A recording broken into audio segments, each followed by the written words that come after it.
Hello friends, welcome to the success Kendra. Friends, 2213 post Bihar दरोगा जो PT exam 26 दिसंबर 2021 को लिया जाएगा। फ्रेंड्स, उसके लिए जो हम लोगों ने प्रैक्टिस सेट का नया सीरीज स्टार्ट किया हुआ था, उसी को आगे बढ़ाते हुए आज हम लोग सेट नंबर 6 को डिस्कस करेंगे। इससे पहले ऑलरेडी हम लोगों ने सेट नंबर 1 से लेकर के 5 तक को कवर कर लिया था। तो फ्रेंड्स, अगर आपने नहीं देखा है तो देख लीजिएगा। इन सभी वीडियोज़ का लिंक मैंने आज की इस वीडियो का डिस्क्रिप्शन बॉक्स में दे दिया है। चैनल पर पहली बार अगर आप विजिट कर रहे हैं तो चैनल को सब्सक्राइब जरूर करके बेल आइकन को दबा लीजिएगा, ताकि जब भी इस तरह का कोई भी इंपॉर्टेंट वीडियो अपलोड किया जाए तो उसका नोटिफिकेशन सबसे पहले आपके पास पहुंच जाए। तो चलिए फ्रेंड्स, बिना देरी किए हुए आज का सेशन स्टार्ट करते हैं। फ्रेंड्स, प्लीज़ वीडियो को लाइक और शेयर जरूर कर दीजिएगा। तो फ्रेंड्स, आज के सेशन का हमारा पहला प्रश्न देखिएगा। पहला प्रश्न है कि कैलेमाइन किसका अयस्क है। कोशिश कीजिएगा आप लोग 5 से 7 सेकंड के बीच में आप लोग अपना आंसर चुन लेने के लिए। उसके बाद जो भी करेक्ट आंसर होगा पूरी डिटेल में मैं आपको बता दूंगा। तो ध्यान दीजिएगा फ्रेंड्स, कैलेमाइन जो है यह जिंक का अयस्क है। तो right answer option number D हो जाएगा, जस्ता। उसके बाद दूसरा प्रश्न है कि वह तत्व जो रक्त में नहीं पाया जाता है। तो ध्यान दीजिएगा, रक्त में iron, copper, zinc, sodium, potassium, calcium और मैग्नीशियम पाए जाने वाले प्रमुख तत्व हैं। इनमें से पूछा गया कि नहीं पाया जाता है, तो right answer option number D हो जाएगा, क्रोमियम। अगला क्वेश्चन देखिएगा कि एप्सम सॉल्ट है। एप्सम सॉल्ट जो है यह क्या है फ्रेंड्स, तो यह है मैग्नीशियम सल्फेट। मैग्नीशियम सल्फेट है यह, ध्यान रखेंगे। MgSO4 इसका फॉर्मूला होता है। Option number B right answer इसका हो जाएगा। उसके बाद नेक्स्ट क्वेश्चन देखिएगा। नेक्स्ट क्वेश्चन पूछा गया है कि जर्मन सिल्वर मिश्र धातु है। तो देखिए, जर्मन सिल्वर जो है यह कॉपर, उसके बाद बात करें तो जिंक और निकेल का मिश्र धातु है। तो यहाँ पर आप देखिए ऑप्शन ए में भी दिया गया है और ऑप्शन सी में भी सेम दिया गया है, तांबा जस्ता निकेल, तांबा जस्ता निकेल। ठीक है, ध्यान रखिएगा, इसमें जो कॉपर होता है वो 60% पाया जाता है और बाकी जो जिंक और निकेल है ये 20% पाया जाता है। तो राइट आंसर इस हिसाब से देखा जाए तो ए भी हो जाएगा और सी भी हो जाएगा। अगला क्वेश्चन देखिएगा। नेक्स्ट क्वेश्चन हमारा क्वेश्चन नंबर 5। और फ्रेंड्स, वीडियो के लास्ट में आप सभी लोग अपना अपना स्कोर जरूर कमेंट करके बताइएगा। देखिए, इस बार कंपटीशन का लेवल बहुत ही हाई रहने वाला है और लगभग आप 1 साल से अधिक से तैयारी कर रहे हैं बिहार दरोगा की। अगर आप अपना स्कोर आप सभी लोग कमेंट करेंगे तो सही सही अंदाज़ा लगाया जा सकेगा कि इस बार कंपटीशन लेवल एक्चुअली है कितना। जरूर स्कोर कमेंट करके बताइएगा। देखिए, 5वां प्रश्न है कि निम्नलिखित तथ्यों में से कौन सा सुमेलित नहीं है। देखिए फ्रेंड्स, कल जो हम लोगों ने सेट नंबर 5 कवर किया हुआ था उसमें मैंने आपको ब्लू फ्लैग परमानेंट समुद्र तटों की संख्या 8 बताया हुआ था, जो कि 8 नहीं होगा। अब समुद्र तटों की संख्या कितनी हो गई है, 10 हो गई है। तो 8 जो मैंने बताया था वो गलत है, अब 10 हो गई है ब्लू फ्लैग परमानेंट समुद्र तटों की संख्या भारत में। तो उसको आप लोग सुधार कर लीजिएगा। देखिए, निम्नलिखित तथ्यों में से कौन सा सुमेलित नहीं है इसमें पूछा गया है। तो देखिए, पुडुचेरी जो है फ्रेंड्स, ध्यान देंगे, यहाँ पुडुचेरी तमिलनाडु के पूर्वी तट पर स्थित है, ये सही हो जाएगा। कराकाइल जो है यह भी तमिलनाडु के पूर्वी तट पर स्थित है, तो ये गलत हो जाएगा। यमन जो है ये आंध्र प्रदेश सही हो जाएगा और माहे जो है यह केरल के पश्चिमी तट पर है। तो ऑप्शन नंबर पूछा गया है इसमें से कौन सा सुमेलित नहीं है, तो ऑप्शन नंबर बी हो जाएगा, कराकाइल, ये तमिलनाडु हो जाएगा। ठीक है, चलिए नेक्स्ट क्वेश्चन देख लीजिएगा। नेक्स्ट क्वेश्चन हमारा कि कार्डमम पहाड़ियाँ, जिसको कि इलायची की पहाड़ियाँ कहा जाता है, कार्डमम मतलब इलायची ही होता है, जिन राज्यों की सीमाओं पर स्थित है वह कौन राज्य हैं। तो सही आंसर इसका हो जाएगा केरल एवं Tamil Nadu. Option number D correct answer हो जाएगा, केरल एवं तमिलनाडु। अगला क्वेश्चन देखिएगा कि निम्नलिखित तटों में कन्याकुमारी से कृष्णा डेल्टा तक के भाग का संबंध है। तो कन्याकुमारी से लेकर के कृष्णा डेल्टा तक यह क्या कहलाता है, तो फ्रेंड्स यह कहलाता है कोरोमंडल तट। ठीक है, ध्यान रखिएगा। और कृष्णा डेल्टा से गोदावरी डेल्टा तक का जो तट होता है उसको गोलकुंडा तट कहा जाता है। गोदावरी डेल्टा से उत्तरी तटीय भाग ये उत्तर सरकार डेल्टा तट कहलाता है। गुजरात से गोवा तक का जो तटीय क्षेत्र है उसको कोंकण तट कहा जाता है। गोवा से लेकर के कर्नाटक के मंगलुरु तक का जो क्षेत्र है तटीय क्षेत्र, उसको क्या कहा जाता है, उसको कैनरा तट कहा जाता है। और मंगलुरु से कन्याकुमारी तक का जो तटीय क्षेत्र है उसको मालाबार तट कहा जाता है। तो सबको ध्यान रखिएगा। ठीक है, चलिए क्वेश्चन नंबर 8 है हमारा कि निम्नलिखित राज्यों में क्षेत्रफल की दृष्टि से 12वां स्थान और जनसंख्या की दृष्टि से तीसरा स्थान किसका है। तो देखिए, यहाँ राज्यों में पूछा गया है। राज्यों में बिहार का स्थान 12वां है, राज्य और केंद्र शासित प्रदेश दोनों को मिलाकर के 13वां स्थान है। क्लियर, ये क्लियर मैं कर देता हूँ आपको, ध्यान रखेंगे। और जनसंख्या की दृष्टि से तीसरे स्थान पर है, पहले स्थान पर उत्तर प्रदेश, दूसरे स्थान पर महाराष्ट्र और तीसरे स्थान पर बिहार है। तो राइट आंसर इसका बिहार हो जाएगा। विश्व की सबसे विश्वघाती नदी कौन सी है? तो सबसे विश्वघाती नदी जो है ये कहा जाता है हुगली नदी को। और देखिए क्यों कहा जाता है, क्योंकि यह नदी प्रत्येक वर्ष अपना प्रवाह परिवर्तित करती है और विनाशकारी बाढ़ लाती है। इसके कारण इसको विश्वासघाती नदी कहा जाता है। कुंचिकल जलप्रपात की सही ऊंचाई कितनी है? अच्छा, ये कुंचिकल जलप्रपात जो है यह वराही नदी पर है। किस नदी पर है? वराही नदी पर है, कर्नाटक में है। ठीक है, और इसकी जो ऊंचाई है ये 455 मीटर है लगभग। Option number D right answer हो जाएगा। उसके बाद देखिएगा कि नून माटी तेल शोधक कारखाना कहाँ स्थित है? फ्रेंड्स देखिए 2008 से लेकर के अब तक जितने भी बिहार दरोगा में प्रश्न पूछे गए हैं, जो बिहार दरोगा घटना चक्र की जो नई पुस्तक आई है लाल वाली, उसको हमने सब्जेक्ट वाइज आपको कवर करवाया हुआ था। हिस्ट्री का अलग, पॉलिटी का अलग, ज्योग्राफी का अलग, साइंस का अलग। देखिए उसमें यह प्रश्न था, तो एक बार आप उन सभी वीडियोज को देख लीजिएगा। घटना चक्र है, इंपॉर्टेंट हो जाएगा आपके एग्जाम के दृष्टिकोण से। लिंक डिस्क्रिप्शन में मिलेगा, या फिर आप सर्च कर लीजिए सक्सेस केंद्रा बिहार दरोगा घटना चक्र, तो भी आपको वो वीडियो मिल जाएंगे। तो राइट आंसर इसका असम हो जाएगा। उसके बाद देखिए फिजी द्वीप अवस्थित है। तो फिजी जो है यह दक्षिण प्रशांत महासागर में है। इसकी राजधानी सुबा है। ठीक है, फिजी की राजधानी कहाँ है? सुआ है। सुआ या सुबा, सुआ होगा। ठीक है, ध्यान रखेंगे। तो राइट आंसर इसका हो जाएगा आपका, क्या हो जाएगा बता दीजिए? ऑप्शन नंबर सी हो जाएगा, प्रशांत महासागर में। उसके बाद देखिएगा कर्क रेखा नहीं गुजरती है। अच्छा, कर्क रेखा भारत के कितने राज्यों से गुजरती है? 8 राज्यों से। यहाँ देश पूछा गया है कि किन देशों से होकर के नहीं गुजरती है, तो ध्यान रखिएगा भारत से गुजरती है। भारत के 8 राज्यों से होकर के गुजरती है। ये 8 राज्य हैं: गुजरात, राजस्थान, मध्य प्रदेश, छत्तीसगढ़, झारखंड, पश्चिम बंगाल, त्रिपुरा और मिजोरम। इसमें से जो है बोत्सवाना से होकर के नहीं गुजरती है। नेक्स्ट क्वेश्चन देखिए फ्रेंड्स, प्लीज़ वीडियो को लाइक ज़रूर कर दीजिए। देखिए काफ़ी मेहनत करता हूँ मैं आपके लिए, आपसे मैं कोई इसके लिए चार्ज नहीं मांगता हूँ। मैं सिर्फ एक ही आपसे रिक्वेस्ट करता हूँ डेली कि प्लीज़ वीडियो को लाइक कर दीजिएगा। और सेशन जब समाप्त होगा तो जहाँ कहीं भी आप ग्रुप में, WhatsApp group, Facebook group, Telegram group, वहाँ इसको शेयर कर दीजिएगा। ताप के निम्न में से किस पैमाने में ऋणात्मक मान नहीं होता है? तो राइट आंसर इसका हो जाएगा आपका, ऑप्शन नंबर बताइए क्या हो जाएगा? ऑप्शन नंबर बी हो जाएगा, केल्विन। ठीक है, चलिए उसके बाद देखिए प्रकाश का रंग निर्धारित होता है उसके। तो देखिए प्रकाश का जो रंग निर्धारित होता है उसके तरंग दैर्घ्य का, या फिर यूं कहें कि उसके आवृत्ति पर भी यह निर्भर करता है। तो तरंग दैर्घ्य देखिए ऑप्शन नंबर बी दिया गया है, राइट आंसर इसका हो जाएगा। उसके बाद देखिए प्रकाश सजावट तथा विज्ञापन के लिए विसर्जन नलिकाओं में प्रयुक्त होने वाली गैस कौन सी है? बताइए यह गैस कौन सी है? तो यह गैस है neon gas. Option number C right answer हो जाएगा। उसके बाद देखिए किसी अपारदर्शी वस्तु का रंग उस रंग के कारण होता है जिसे वह परावर्तित करता है। उसके बाद देखिए क्यूसेक किससे संबंधित है? तो क्यूसेक जो है यह प्रवाह की दर, क्या? द्रव की प्रवाह की दर। Option number C right answer हो जाएगा। आर्थिक नियोजन यानी कि इकोनॉमिक प्लानिंग विषय है। देखिए फ्रेंड्स इससे पहले जो है हम लोगों ने करीब 100 से अधिक, करीब 200 आप कह सकते हैं, 150 से 200 के बीच बिहार दरोगा के लिए वीडियोस को कवर किया हुआ है, जिसमें कि सबसे अधिक हमारे प्रैक्टिस सेट हैं, उनको आप ज़रूर देखिएगा।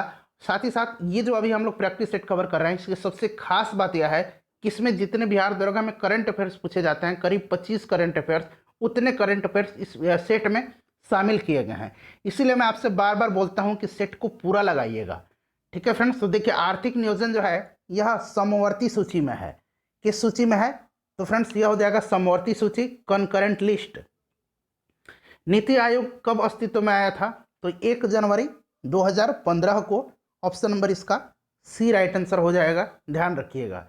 उसके बाद नेक्स्ट क्वेश्चन देखिएगा कि प्लान्ड इकोनॉमी फॉर इंडिया पुस्तक के लेखक कौन है? प्लान्ड इकोनॉमी फॉर इंडिया पुस्तक को लिखा किसने है?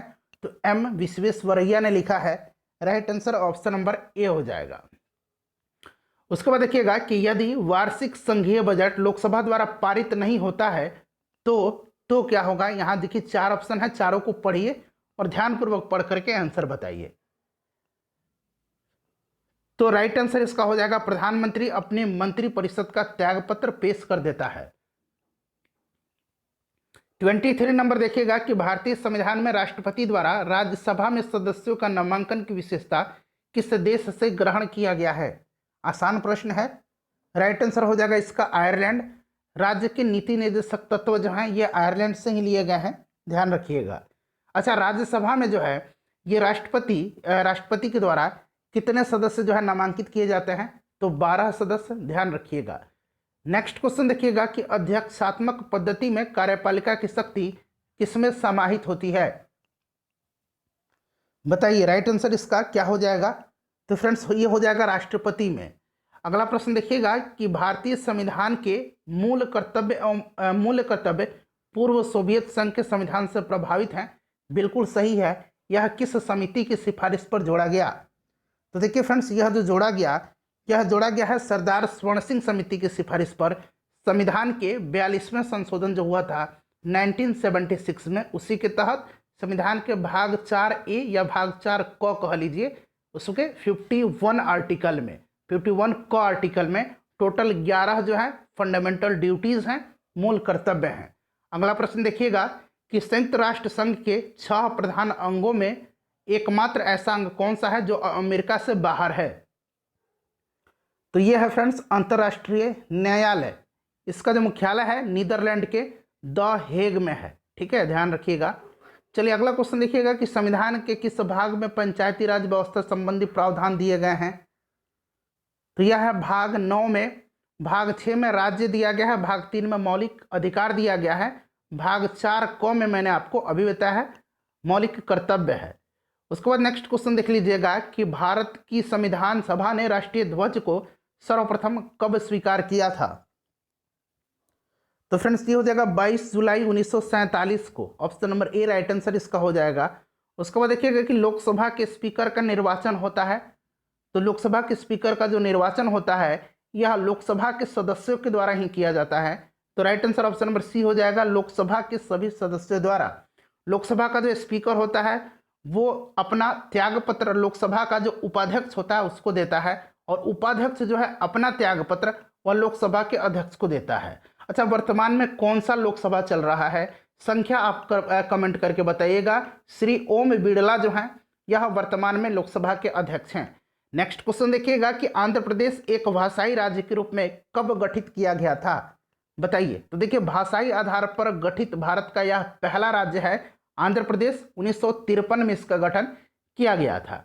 राज्यसभा का जो अध्यक्ष होता है यानी कि राज्यसभा की सभापति की बात इसमें की जा रही है। तो देखिए जो हमारे उपराष्ट्रपति होते हैं राज्यसभा के पदेन सभापति होते हैं।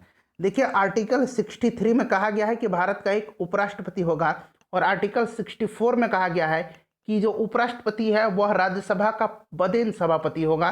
तो right answer option number C हो जाएगा, उपराष्ट्रपति पदेन सभापति या फिर पदेन अध्यक्ष होता है। चलिए नेक्स्ट क्वेश्चन देख लीजिएगा। नेक्स्ट क्वेश्चन है कि अंगटाड का मुख्यालय स्थित। अच्छा, ये अंगटाड का फुल फॉर्म जान लीजिएगा, United Nations conference on trade and development. United Nations conference on trade and development, इसका जो स्थापना है वो 1964 में हुआ था। इसका हेडक्वार्टर स्विट्जरलैंड के जेनेवा में है।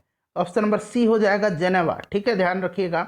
उसके बाद देखिएगा 33 नंबर की अंतर्राष्ट्रीय प्रवासन रिपोर्ट, जिसको कि अंग्रेजी में इंटरनेशनल माइग्रेशन रिपोर्ट कहा जाता है, प्रवासी कह सकते हैं, जो भारत से बाहर जो लोग जाते हैं उसी के बारे में कहा जा रहा है कि अंतर्राष्ट्रीय प्रवासन रिपोर्ट किस संस्था द्वारा जारी की गई है। तो फ्रेंड्स यह जारी किसके द्वारा किया जाता है? तो यह जारी किया जाता है, बताइए, यह जारी किया जाता है आपका संयुक्त राष्ट्र संघ के द्वारा। ठीक है, option number C right answer हो जाएगा, संयुक्त राष्ट्र संघ के द्वारा यह जारी किया जाता है। और सबसे ज़्यादा जो प्रवासी लोग हैं वो किस देश के हैं? तो भारत के लोग हैं। चलिए नेक्स्ट क्वेश्चन देखिएगा कि भारतीय खिलाड़ी सुहास यथिराज का संबंध किस खेल से है? तो यह एक IAS ऑफिसर हैं सुहास यथिराज, और इन्होंने टोक्यो पैरा ओलंपिक में रजत पदक जीता। ठीक है फ्रेंड्स, ध्यान रखेंगे। और इन्होंने जो है रजत पदक जीता है, और ये बैडमिंटन से संबंधित हैं। Option number C right answer हो जाएगा। ये नोएडा के DM है। निम्नलिखित में से कौन सुमेलित नहीं है? तो देखिए इसमें से विश्व मधुमेह दिवस जो है यह 24 जनवरी के दिन नहीं, यह 14 नवंबर के दिन प्रत्येक वर्ष मनाया जाता है। अगला क्वेश्चन देखिएगा कि मध्य रेलवे मंडल का मुख्यालय कहाँ स्थित है? तो राइट आंसर इसका ऑप्शन नंबर बी हो जाएगा, मुंबई में। उसके बाद फ्रेंड्स देखिएगा 37 से लेकर के यहाँ पर 41 तक मैथ के क्वेश्चन है। इनका मैं सिर्फ आपको आंसर बता देता हूँ, ठीक है। चलिए ऑप्शन नंबर इसका पूरा क्वेश्चन आपको मैं दिखा देता हूँ, आप लोग पढ़ लीजिएगा। उसके बाद 38 की बात करें तो 38 का option number B right answer हो जाएगा। 39 की बात करते हैं, 39 की, तो फ्रेंड्स ये आपका ऑप्शन नंबर ए हो जाएगा। देखिए फ्रेंड्स, अगर हम मैथ के क्वेश्चंस को सॉल्व करेंगे ना, वीडियो काफ़ी लंबी हो जाएगी, और बहुत ही सिंपल क्वेश्चंस हैं मैथ के, आप इजीली इनको सॉल्व कर सकते हैं, ठीक है। चलिए उसके बाद नेक्स्ट देखिएगा 41 नंबर, 41 का भी ऑप्शन नंबर ए हो जाएगा।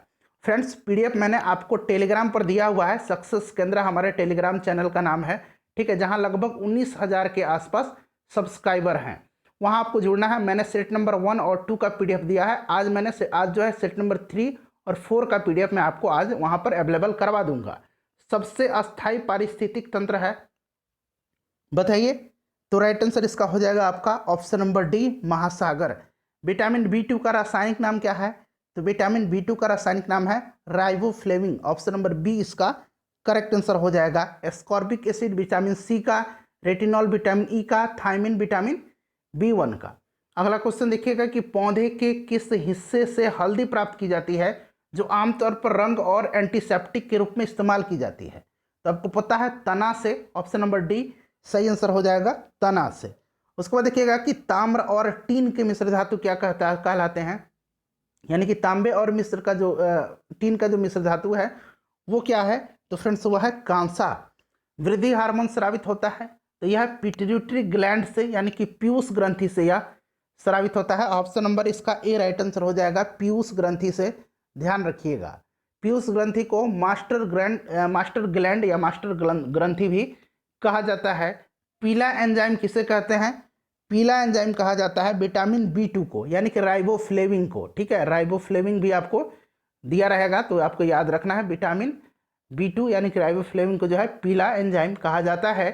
उसके बाद देखिएगा कि मानव शरीर में क्रेनियल तंत्रिका, अच्छा क्रेनियल तो ये अंग्रेजी में लिखा गया है, क्रेनियल नर्व्स, ठीक है, क्रेनियल नर्व्स ये अंग्रेजी में लिखा गया है।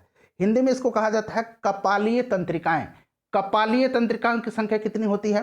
तो 12 जोड़ी होती है, ठीक है। ध्यान रखिएगा, इंपॉर्टेंट क्वेश्चन है। ग्लाइकोजन, स्टार्च और सेल्यूलोज जो है किसके बहुलक हैं? तो फ्रेंड्स ये जो बहुलक हैं ये हैं ग्लूकोज के। फ्रेंड्स प्लीज़ वीडियो को लाइक ज़रूर कर दें, अभी आप अगर लाइक नहीं किए तो प्लीज़ अभी लाइक कर दीजिए। देखिए डीएनए फिंगरप्रिंटिंग का आधार है। डीएनए जो होता है यह जेनेटिक अणु कहलाता है, इसको जेनेटिक अणु कहा जाता है, ध्यान रखिएगा। और राइट आंसर इसका हो जाएगा डीएनए बहुरूपता। ऑप्शन नंबर बी इसका सही आंसर हो जाएगा। अगला क्वेश्चन देखिएगा कि शरीर में निम्न में से कौन संक्रमण से हमारी रक्षा करता है? तो ये करता है फ्रेंड्स WBC, ठीक है, WBC। तो यहाँ देखिए ऑप्शन नंबर बी दिया गया है, व्हाइट ब्लड कॉर्पुलस यानी कि श्वेत रक्त कणिकाएं। नेक्स्ट क्वेश्चन देखिए कार्बन टेट्राक्लोराइड CCl4, इससे आग बुझाया जाता है, ठीक है, जो बिजली से लगी आग होती है CCl4 द्वारा, तो अग्निशामक हो जाएगा इसका। उसके बाद देखिए पोषण एवं पोषण की विधियों का अध्ययन क्या कहलाता है? A branch of science dealing with nutrition is called trophology, ठीक है। राइट आंसर इसका ऑप्शन नंबर ए हो जाएगा, ट्रोफोलॉजी। नेक्स्ट क्वेश्चन हमारा कि जुलाई, अब देखिए यहाँ से करंट अफेयर्स हमारा स्टार्ट होता है, सबसे इंपॉर्टेंट सेगमेंट है यह। देखिए जुलाई 2021 में किसे यूनेस्को की विश्व धरोहर सूची से हटा दिया गया है? लिवरपूल मैरीटाइम मर्केटाइल सिटी को, लिवरपूल मैरीटाइम मर्केटाइल सिटी को जो है हटा दिया गया, तो राइट आंसर लिवरपूल हो जाएगा। नेक्स्ट क्वेश्चन देखिएगा कि चर्चा में रहा पेगासस वायरस यानी कि जो स्पाईवेयर है यह किस देश से संबंधित है? अभी काफ़ी चर्चा में रहा था, बहुत ही सुर्खियां बटोरी थी इसने, यह इजराइल हो जाएगा। नेक्स्ट क्वेश्चन देखिएगा कि भारत की पहली पेड टैक्सी चालक रहित जेवर अंतर्राष्ट्रीय हवाई अड्डे को किससे जोड़ेगी? तो फ्रेंड्स यह जोड़ेगी नोएडा से। ऑप्शन नंबर ए हो जाएगा। भारत का पहला अनाज वितरण ATM कहाँ स्थापित किया गया है? तो देखिए यह विश्व खाद्य कार्यक्रम के तहत इसका स्थापना गुरुग्राम के फरूख नगर में किया गया है। गुरुग्राम यानी कि हरियाणा हो जाएगा इसका राइट आंसर। उसके बाद 58 नंबर देखिएगा कि चर्चा में रही उज्ज्वल अबाहवन योजना असम सरकार ने किसके सहयोग से प्रारंभ की है? तो फ्रेंड्स असम सरकार ने इससे ONGC की सहायता से स्टार्ट किया है, ध्यान रखेंगे। अगला क्वेश्चन देखिएगा कि शैक्षिक दस्तावेजों के लिए ब्लैक चैन प्रौद्योगिकी का उपयोग करने वाला प्रथम राज्य कौन सा है? तो यह राज्य है केरल, ध्यान रखिएगा। उसके बाद देखिए चर्चा में रही बिल्ड बैक बेटर वर्ल्ड किसकी पहल है, ये भी इंपॉर्टेंट क्वेश्चन है। तो G7, अच्छा अभी G7 का जो है 47वां सम्मेलन जो हुआ था लंदन में, उसी में यह पहल की गई थी, बिल्ड बैक बेटर वर्ल्ड। भारतीय विरासत संस्थान कहाँ स्थापित किया जाएगा, तो यह नोएडा के गौतम बुद्ध नगर में। तो ऑप्शन नंबर सी हो जाएगा, नोएडा, उत्तर प्रदेश। अप्रैल 2021 में संपर्क रहित रुपे कार्ड लॉन्च करने की घोषणा किस बैंक द्वारा की गई है, तो फ्रेंड्स यह बैंक है union bank, option number B right answer हो जाएगा, यूनियन बैंक, ध्यान रखिएगा। मार्च 2021 में 25 वर्षों के पश्चात किस देश के साथ इजरायल ने शांति संधि की है, तो यह देश है संयुक्त अरब अमीरात, UAE, ध्यान रखिएगा। चलिए अगला क्वेश्चन देख लेते हैं। क्वेश्चन नंबर 64 है हमारा कि ओलंपिक के लिए क्वालिफाई करने वाले पहली भारतीय महिला तलवारबाज कौन बनी है। बहुत ही इंपॉर्टेंट क्वेश्चन है यह भवानी देवी हैं, ऑप्शन नंबर सी हो जाएगा। उसके बाद देखिए वर्ष 2020 के व्यास सम्मान से सम्मानित किए गए हैं। 2020 में जो है यह 31वां व्यास सम्मान है, क्रम भी आप ध्यान रखिएगा। अच्छा ये 31वां व्यास सम्मान जो है किसको दिया गया है, प्रोफेसर शरद पगारे को दिया गया है, उनकी उपन्यास पाटलिपुत्र की सम्राज्ञी के लिए, पाटलिपुत्र की सम्राज्ञी के लिए, ध्यान रखिएगा, शरद पगारे हो जाएगा। बजट 2021-22 में बीमा कंपनियों के लिए निवेश सीमा निर्धारित की गई है, तो फ्रेंड्स ये की गई है कितनी, 74%। वर्ष 2020 के लिए गांधी शांति पुरस्कार प्रदान किया गया है, तो यह पुरस्कार बंगबंधु मुजीबुर रहमान को दिया गया है। शेख मुजीबुर रहमान को बंगबंधु कहा जाता है, ध्यान रखिएगा, ठीक है। चलिए अगला क्वेश्चन देखिएगा कि मैत्री सेतु का उद्घाटन प्रधानमंत्री नरेंद्र मोदी जी के द्वारा भारत एवं किस देश के मध्य किया गया। देखिए ये मैत्री सेतु जो है यह त्रिपुरा के फेनी नदी पर है, ये भी याद रखिएगा। यह भारत और बांग्लादेश के बीच में शुरू किया गया है, तो ऑप्शन नंबर ए राइट आंसर इसका हो जाएगा। कोनेरू हम्पी जो है यह किस खेल से संबंधित है, तो फ्रेंड्स यह संबंधित है शतरंज से। अगला क्वेश्चन देखिएगा कि जेंडर बजट प्रस्तुत करने वाला पहला राज्य कौन सा है, तो फ्रेंड्स यह राज्य है आंध्र प्रदेश। नेक्स्ट क्वेश्चन देखिएगा कि सीरम इंस्टीट्यूट द्वारा जिस वैक्सीन का निर्माण किया गया है वह वैक्सीन कौन सी है।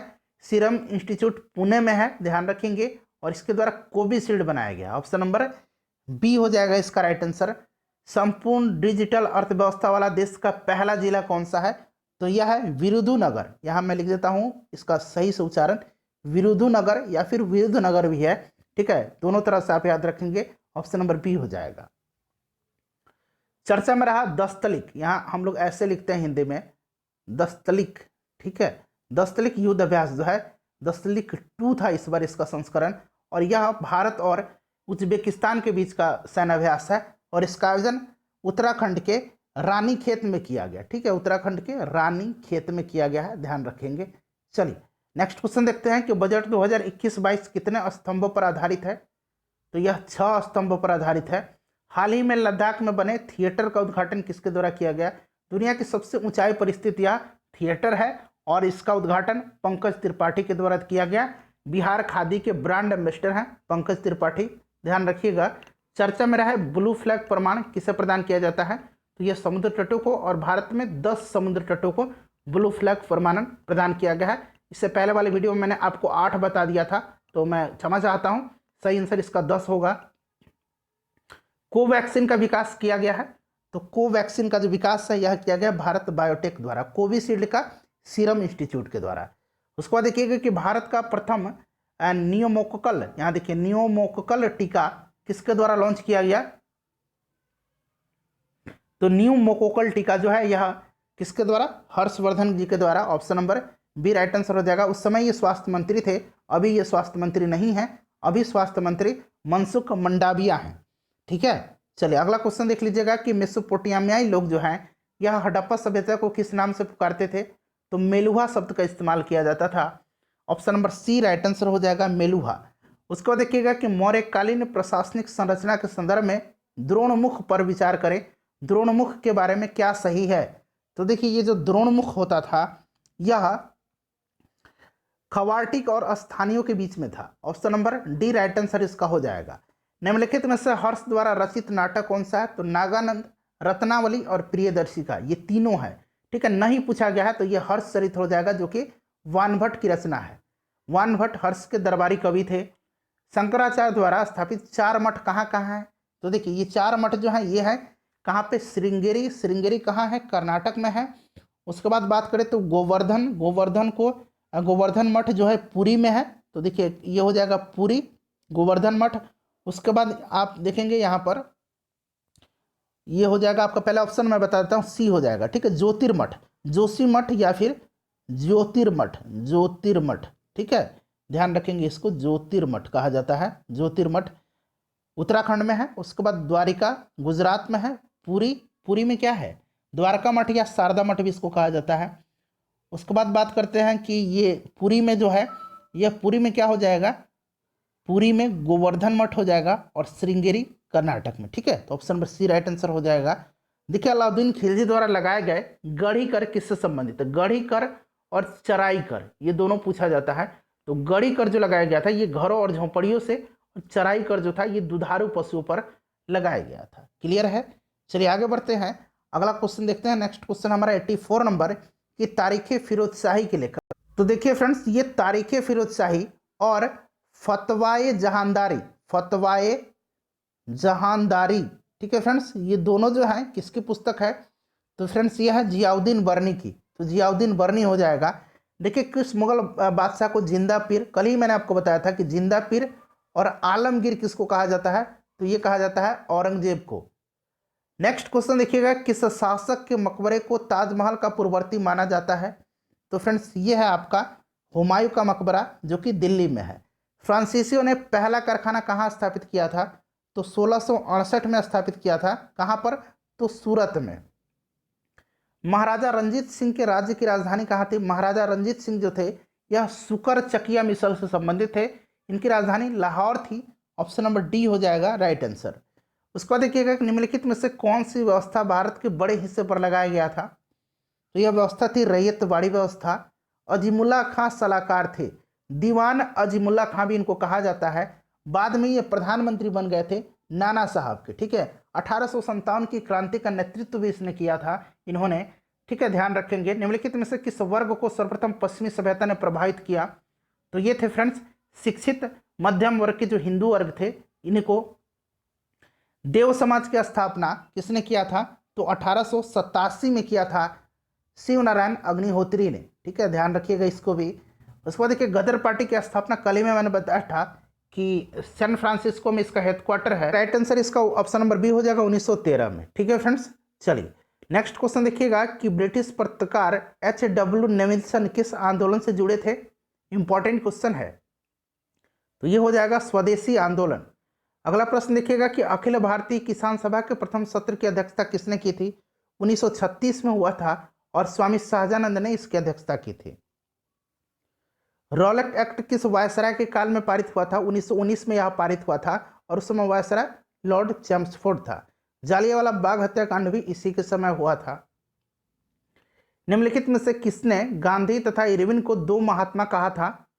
बताइए, बता दीजिए फटाफट, इसका राइट आंसर क्या हो जाएगा? तो ये हो जाएगा आपका सरोजनी नायडू। 98 नंबर है कि वर्ष 1934 में अखिल भारतीय कांग्रेस समाजवादी पार्टी के संयोजक कौन था? तो फ्रेंड्स ये जयप्रकाश नारायण थे। समूचा भारत एक विशाल बंदीगृह है, यह कथन किसका है? तो यह कथन जो है चित्तरंजन दास का है। 100 नंबर क्वेश्चन देखिएगा, इंपॉर्टेंट क्वेश्चन है। ठीक है फ्रेंड्स, देखिए प्रश्न पूछा गया है कि ली कमीशन जो है, ली आयोग किससे संबंध है? तो ली आयोग का गठन जो है यह लॉर्ड रीडिंग के समय में 1924 में किया गया था। किसकी अध्यक्षता में? तो लॉर्ड ली की अध्यक्षता में। ठीक है, लॉर्ड ली की अध्यक्षता में। और यह लोक सेवा आयोग के गठन की अनुशंसा से संबंधित है। तो लोकसभा आंसर हो जाएगा। राइट आंसर इसका ऑप्शन लोक सेवा हो जाएगा, माफ करेंगे। फ्रेंड्स अपना स्कोर बता दीजिए, वीडियो को प्लीज़ लाइक और शेयर जरूर कर दीजिए।